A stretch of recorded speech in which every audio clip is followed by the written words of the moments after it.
In this episode of Student of Life with Joe Hafner, we address the question, is your self-perception holding you back? Joe will examine the Dunning-Kruger effect, how overvaluing and undervaluing yourself can keep you from success, and much more. For show notes, links, and other resources, please visit studentoflifepodcast.com/14. That's studentoflifepodcast.com/14.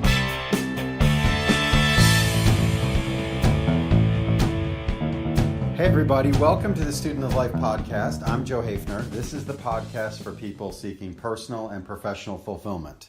And I'm excited to be with you today. There's something I've been thinking about the past few weeks that I want to talk about with you. And it's the whole idea of your self-perception.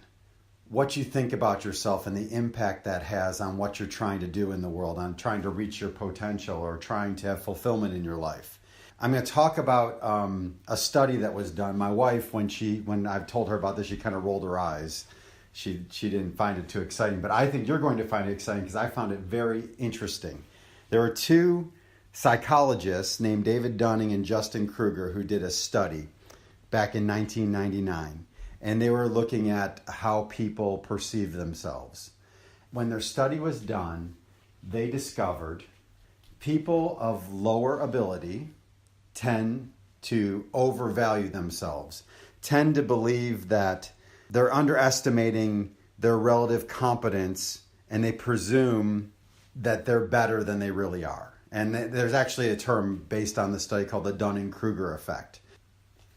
There's this idea that there's lots of people who, you've heard of the Peter Principle, that people rise to the level of their incompetence. There's all kinds of people out there who are, I don't want to say incompetent, but there's all kinds of people out there who are not as good as they could be or should be, and they have this mistaken belief that they're really way better than they actually are. There's this term called ultra-crepidarianism, which is people who think they're experts in areas that they're not, and the world is full of people who think that they're way better than they are. And the flip side of the Dunning-Kruger effect was that they found that people who were really highly competent tend to believe that they were not as good as they actually were.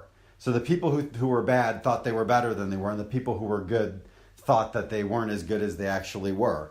And that's where self-perception comes in. You really have to take a look at where you are, how good you are, and if you're really as good or as bad as you think you are. And a great example of the Dunning-Kruger effect, they call it superiority illusion, right? And a great example of the Dunning-Kruger effect is the old show that's been off the air a few years now, but it was called American Idol. I'm sure most people have seen it. And every year when they did their auditions, they always had multiple times, pretty much every show where they did an audition, they had a series of people who came in there who were just horrible singers, yet they really believed that they were really good singers. So that's the Dunning-Kruger effect in action right there. It's like, my wife and I would watch the show. People would go do their set. The judges would tell them how bad they were. Then they'd show them afterward crying that they can't believe that they didn't make it to the next round. And we would wonder, how did they not know that they weren't as good as they thought they were? Who were the people who were around them who wouldn't tell them the truth? And another place where you see that in effect is, have you ever gone to a new restaurant and the food is just awful? And you're wondering, what was the chef thinking when he opened this restaurant that he thought he could cook well enough to have a restaurant? What happens is a lot of people who have this superiority illusion, they either insulate themselves from other opinions or they surround themselves with people who are yes men, who always tell them what they want to hear. When you look at all of that, it's really crazy how that all plays out and what effect it has on your ability to achieve your potential in life. If you're pouring all of your time and talent into something where you're trying to build something, whether you're building a business or going after a dream, wouldn't you want to know if you're really a lot worse than you thought you were? And wouldn't you also want to know if you're really a lot better than you thought you were? And this is something that there's a cultural aspect to it as well. There's the Dunning-Kruger effect. I mean, there's other studies that have been done There was a study in 1977, and they found that 94% of college professors rated themselves above average compared to their peers. And obviously that's impossible. You can't have 94% of your people above average. The average American, if they rate themselves in their area of expertise in their average, the average American rates themselves as 7. Well, that's impossible. Everybody can't be above average. There's some people below average. That's just, otherwise it's not the average, right? So they found that Americans tend to overestimate themselves. They found that the Japanese tend to underestimate themselves. The Japanese, as a culture, they believe that they're not as good as they actually are. And it's kind of interesting that you see, Japanese students in tests, testing for math and science and everything, score really high on those compared to Americans. Isn't it interesting that the people who don't think they're that good, they're working a lot harder to get better because they don't think they're that good. And the people who think they're really good kind of rest on their laurels, and the results kind of speak for themselves when that happens. It's impossible for everyone to be above average. Also, too, you look at millennials. Now, I know lots of millennials who are not like this, but this is a generalization that's a common perception about millennials in our culture, is that millennials have grown up in an environment where everybody gets a trophy, where no one ever says anything bad. They're always encouraged. They're always told they're doing great even when they're not. And what happens is you have a whole generation of people, when they walk into a business and go to work and someone tells them that they're not doing the job right, it crushes them. Your self-perception, if you believe you are way better than you actually are, that is a debilitating thing that will keep you from reaching your potential. So if you are one of those people who thinks you're way better than you are, you probably, number one, you're probably not listening to this because you're not doing things to get better. But if you are, you probably don't realize it's you. So it's very important to have people in your life who are willing to speak truth to you and tell you where you're really good and tell you where you're not really good, right?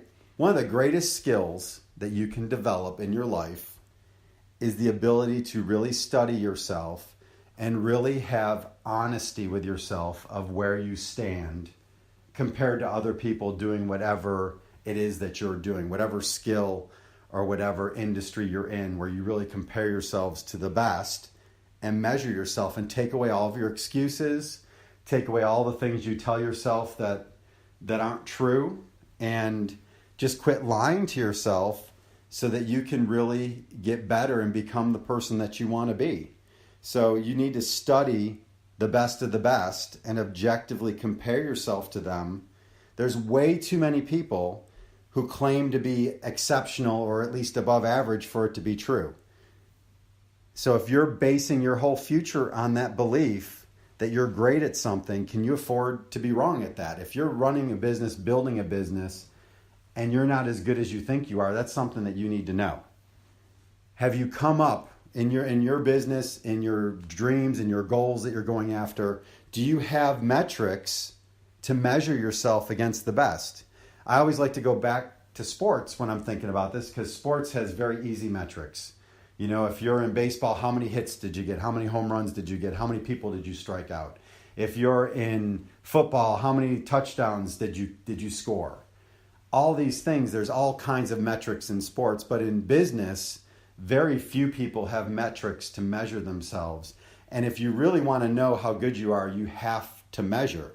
So if you're not measuring, how can you get better? How can you work on a daily basis to get better and know that you're getting better if you don't have something to measure it with? So even if you're great at what you do, you still have to be working to get better, because if you stand still, there's someone behind you coming up behind you who's going to pass you. So standing still is the same as getting worse. The people who think they're the best, but they don't measure what they're doing, and they really aren't the best, they harm themselves and their ability to succeed. But if they're in a service business, they're also harming their clients. I'm in the real estate business, and there is many, many real estate agents who vastly overvalue themselves. They think they're way better than they actually are, and they're actually doing damage to the clients that they're serving by not representing them properly, or not getting them the house that they want, or not helping them sell their house for the most money, or causing problems in the transaction that don't need to be there, all those things. And you don't want to be that type of person. If you study yourself and you see that you're not measuring up, you need to work on yourself to get better. And we're going to talk more about that in a little while. Then there's the other side of that. There's the other people who are great, truly great at something, but they don't think they're great. They don't believe they're great. Russell Brunson, who is the founder of ClickFunnels, he invented ClickFunnels, which is one of the fastest growing systems for converting people online into customers. He talks about in his book about developing your superpower. And he said something I always find really interesting is that most people don't know what their superpower is, and they don't ever develop it because that superpower comes so naturally to them that it doesn't seem like a big deal that they're good at it. So other people are amazed at what they're able to do, but they don't internalize it and work on it and become truly great at it because they don't realize that it's something special. So if you've got that superpower, if you've got that thing that you do, that other people are always amazed that you're able to do it, that are always asking you to do it for them, or that you're always just ahead of everybody else if you're doing it in a group setting type thing, that's your superpower. You need to be working on that to be able to, really fully develop it so that you can really share that superpower with the world and share that greatness with the world. If you have that superpower and you're developing that, that's usually going to be related to the potential you have in your life. If you go back to podcast 4 in this series, I talked about how to discover your purpose. And it's probably a good time just to review those 7 steps of how to discover your purpose, because that's going to help you with your self-perception by knowing what your purpose should be. So real quick, the number 1 thing was quiet time. You need to have that quiet time to really study yourself, really think, give your brain time to put together all the pieces that are out there. If you just are in noise and distraction all the time, you never have that opportunity to really gather the information together and turn it into something. Anybody who doesn't spend quiet time is really shortchanging themselves on what they could be in their life and what they can accomplish. Number 2 is you want to step outside your comfort zone every day. That's like a stress test because there's fear involved with stepping outside your comfort zone. A couple episodes ago, we talked about fear, and fear is this weed that if you allow it to get too big, it becomes really tough to overcome. But if every day you resolve to step outside your comfort zone, you can rip every fear out by the roots the moment it shows up. And by doing that, you create an environment where you're always achieving, you're always pushing, you're always trying to make yourself better. Number 3 was surrounding yourself with people that you admire. Anything that you're good at, if you surround yourself with people who are also good at it or better than you at it, ideally you want to have people who are a little bit further down the road than you in whatever it is you're trying to do, because those people are going to be a guide to which way you need to go and help you. There's nothing that helps you see where you're weak better than people who are further ahead of you, who are strong in areas where you're weak, where your weakness stands out and you can really see that you have to work on that. Number 4 is that you want to weed negative people and negative thoughts out of your life. Jim Quick, who does the Quick Brain podcast, he talks about automatic negative thoughts. He calls them ants. You need to stomp on ants. Anytime you allow those thoughts to fill your brain, it puts doubt in your mind and it puts fear in your head and it causes you to not want to push forward or step outside your comfort zone. And negative people who are always pushing you down and always talking down your ideas and your dreams, those are the things that keep you from moving forward. Number 5 is you need to stop lying to yourself. No excuses. And that's kind of what we're talking about here with self-perception, is that when you lie to yourself, you're creating an environment where you're not going to achieve, you're not going to get better, because lying to yourself gives you permission to remain mediocre in the areas that you refuse to confront and improve in. Number 6 is never stop learning. If you're always in a learning mode, you're always listening to podcasts, you're always reading books, you're always hanging around with people who are smarter than you, who can teach you things, that's when your brain expands. That's when your worldview expands. That's when you're going to have more opportunity to grow and get better, because just learning new things makes you realize that anything's possible. So number 7 is you want to be an aggressive goal setter. Setting goals at a high level. If your goals don't make you afraid that you might not be able to reach them, you haven't set them high enough. Your goals should stretch you. It should be something that you're striving to. So when you do those things, when you work on those disciplines, that's when you start to discover what your purpose is in life. When you've discovered that purpose, you work through those steps and you spend the time doing those things, and you start seeing where your superpower is, where you find joy in doing an activity or a discipline. And when you find that, you're going to start to figure out what that purpose is. So if you want more detail on that, go back to podcast 4 and listen to the podcast on finding your purpose. But when you know what that is, the next step to that, to get rid of to help with your self-perception and really have a true picture of what you look like, of how good you really are or how bad you really are, you need to set metrics for yourself. So the metrics are ways that you can measure yourself against the best. If we go back to sports, in football, if you're a wide receiver just coming into the NFL, your metric is Jerry Rice, the greatest receiver who ever played.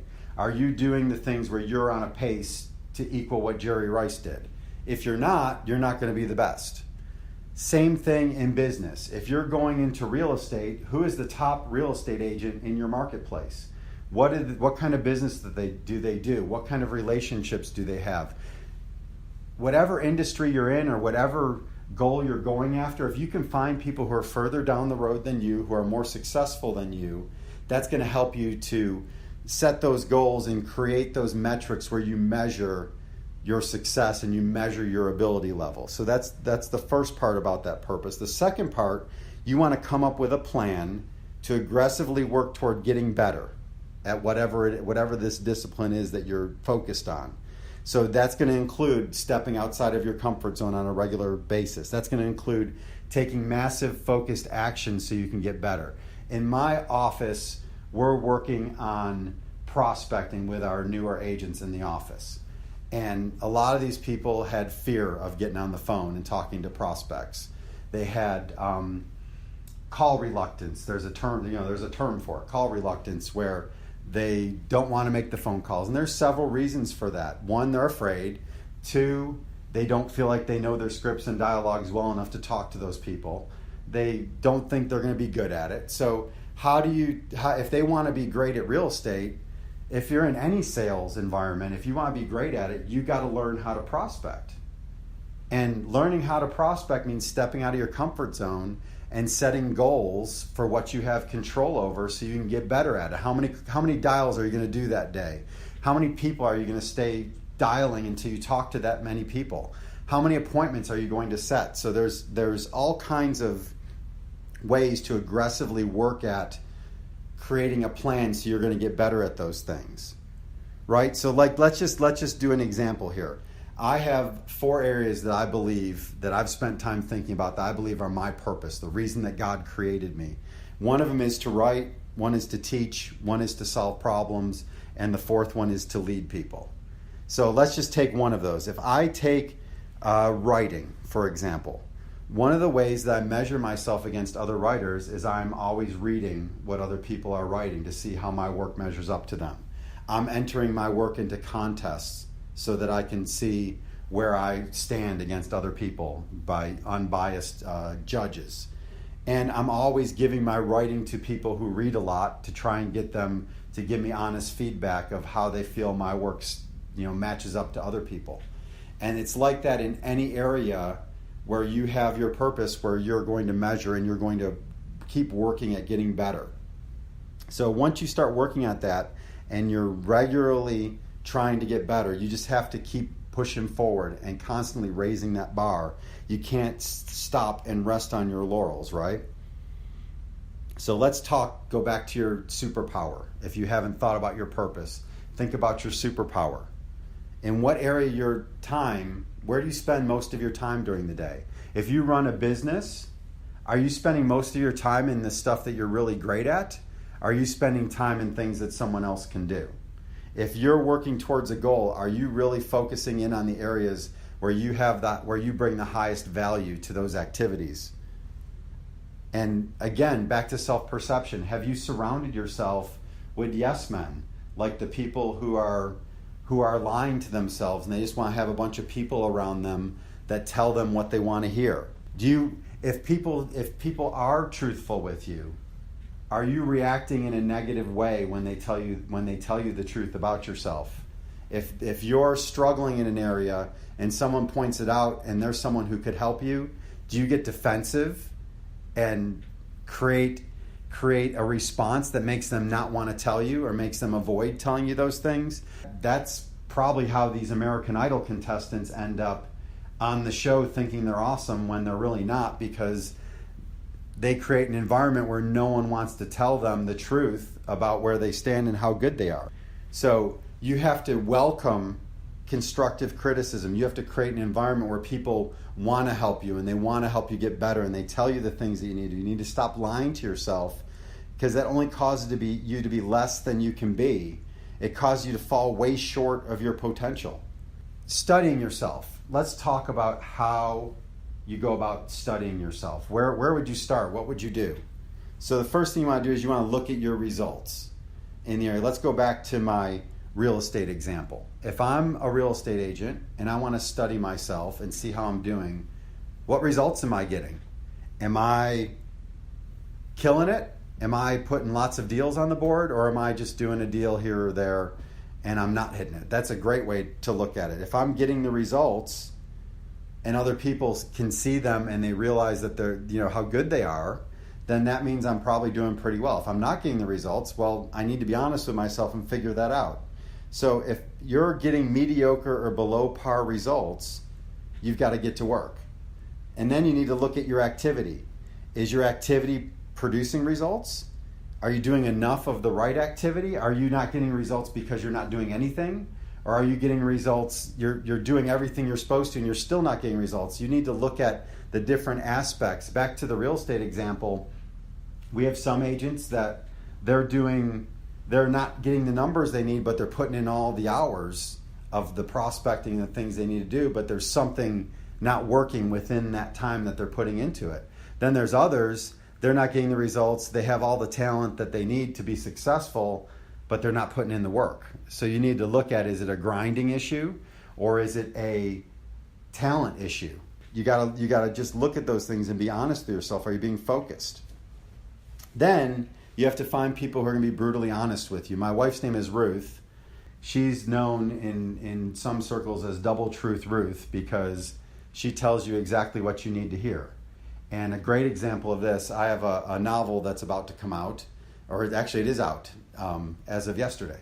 When I was writing my novel, I would bring chapters for her to read, and she would say things like, she would read the chapter and say, Joe, you can do way better than that. And she would just be brutally honest with me. Not mean, very loving in her honesty, but brutally honest. And so when she told me something was really good, I knew I could trust her that it was good because she wasn't afraid to tell me when it wasn't up to par and it wasn't as good as I could do. So do you have those people in your life who are going to be honest with you like that? You don't want to live in ignorance, and you don't want to push back on people who you ask to give you constructive criticism. If you ask someone to give you constructive criticism and all you do is argue with them about why they're not right, you're just doing damage to yourself, because those people are not going to engage with you on that level again once they do it. So you need to sit back, listen to the criticism, and then you need to think about it. And if they're right, you need to make changes. And if they're wrong, you don't need to go tell them that they're wrong. The final thing you need to do in studying yourself is you want to study the best. What are they doing that you haven't been doing so you can improve yourself? What skills and techniques can you take from them? One of the best things in my career, there's a man whose name was Howard Brinton, one of the best trainers ever in the real estate industry, in the residential real estate industry. And Howard would gather all the top agents around the country together, and he'd have a big conference, and the agents who are really good would teach all the classes. So you could go there and you could meet someone who was selling, I don't know, 400 or 500 houses a year, and they would just share with you everything they were doing to achieve that kind of production. So if you can be around people like that and study how they do things, they've created a path already that you can follow where you're going to be able to get where you want to go because you're just following the trail that's been blazed by somebody else. Let's talk now about your metrics. So you've studied these things, you've studied yourself, you know what your superpower is, you know what your purpose is, and you want to get better at it. If you're going to create the metrics, you need to figure out first, what are your core competencies? What are the things that whatever it is, if it's a industry you're working in, if it's a goal you're going after, what are the core competencies you need to have in order to push forward and be successful there? And then you need to measure each one. If whatever you want to excel at, you need to measure. If you're looking at a sales related business, your core competencies are going to be prospecting. How many prospects are you making contact with? How many appointments are you setting? That sort of thing. Then the second thing is building relationships.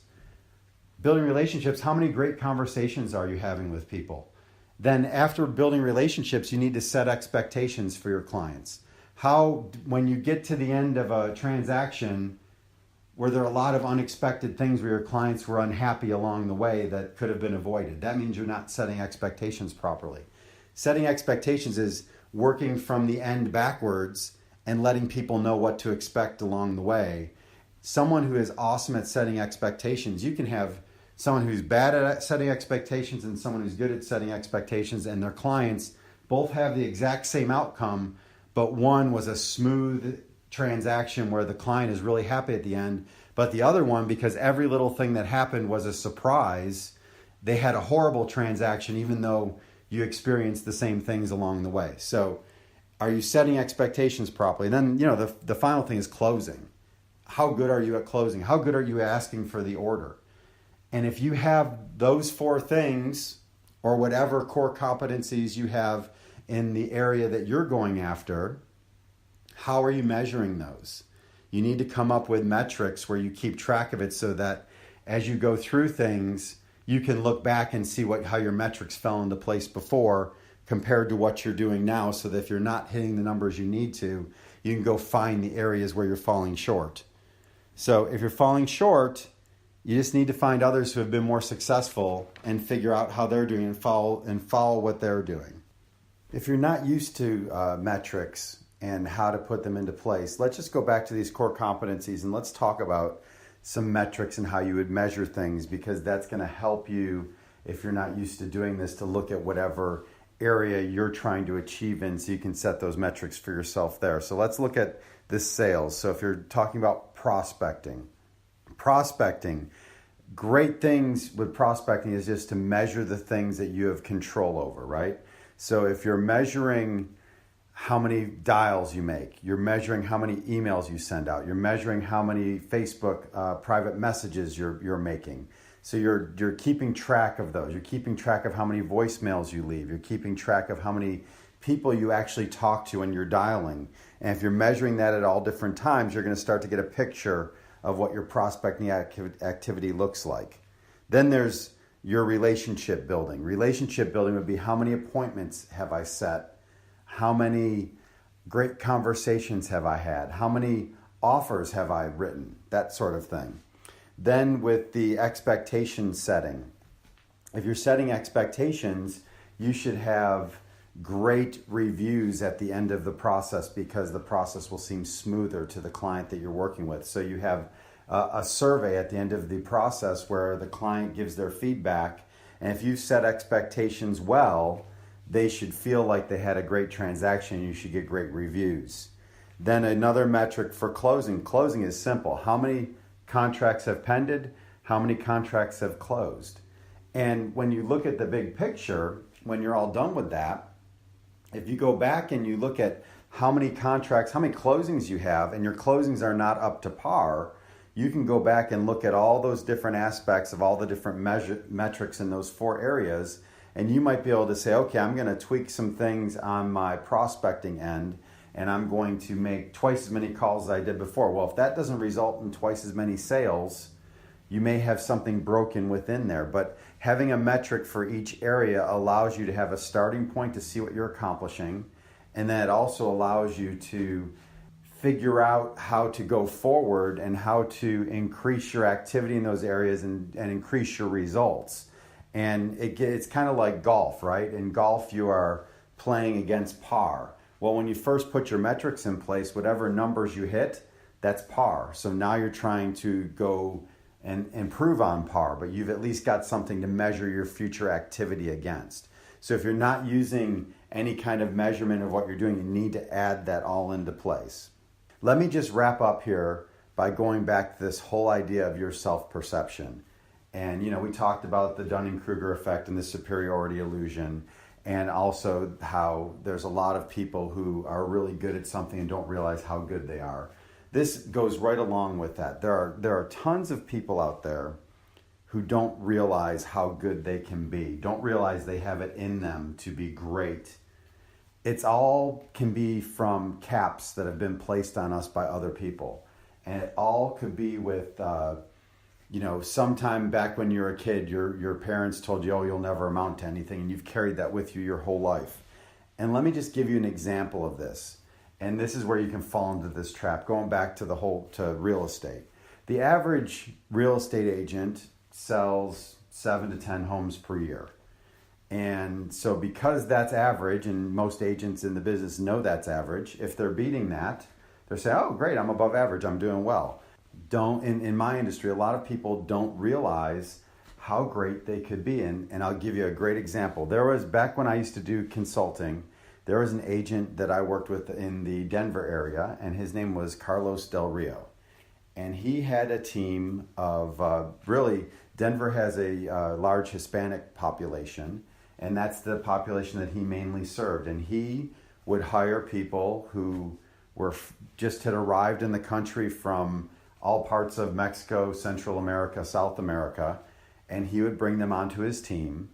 And he had agents who were selling on average 10 homes per month. And the reason that they were selling 10 homes per month was because when they arrived, he said, on our team, we sell 10 homes a month. So the people just did what they were told, and they achieved that. Well, if you take an agent who's been working in the business for a few years and you bring them in and you say, you're going to sell 10 homes per month, their head's going to explode, because if they've been doing 2 or 3 homes a month, they feel like they're having a great level of success. So sometimes you have to take a step back from where you are and what you believe and the results that you think you're supposed to get.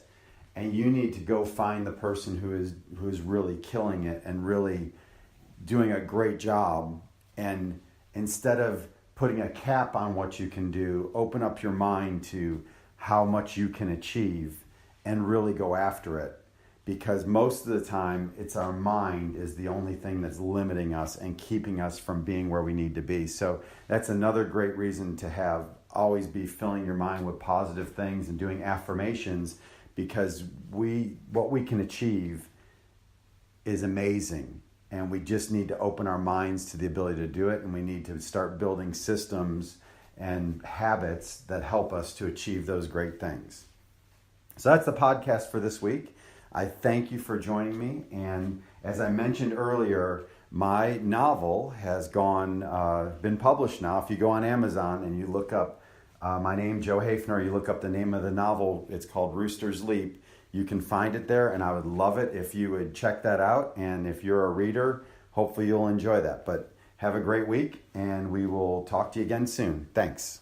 Thank you for listening to the podcast. Please subscribe to Student of Life at iTunes, Stitcher, or wherever you go to for your favorite podcasts. Visit us online at studentoflifepodcast.com. That's studentoflifepodcast.com. We are on Facebook at Student of Life. Email us at joe@studentoflifepodcast.com. If you enjoyed the show, help us spread the word by telling someone you know about Student of Life. And please join us again next time. Thanks!